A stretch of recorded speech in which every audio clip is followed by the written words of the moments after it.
So with my sixth form students, I wanted them to collaborate together to try and pull out ideas from what they've been learning. And this was on China. We've been looking at China, the history of China.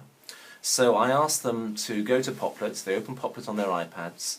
I had already created a kind of a structure whereby we were looking at factors at play in China in 1927 to 37, and I kind of set up the main ones. And then what I wanted them to do is to actually, they could independently, but also talking together, add their own. And what I was looking for was other ideas about factors or how those factors were being used. So they're adding ideas, they're adding facts to this as well.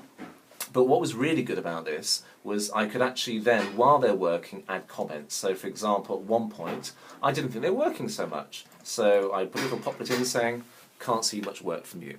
And they were actually quite surprised that there I was, they were working away, and I was also kind of in another area, could have see what they were doing, even though they didn't think I could see what I was doing. But the other thing I was doing was actually trying to give them guidance on what they could be doing or how they could be thinking. So for example, one up here started talking about someone's reforms as a factor, but my question was, well, did they actually change China? How much influence does this actually have? Sorry for the bad spelling. So what I was doing was also, I was contributing, but in terms of trying to lead their learning to understand actually the limits of the change that are going on.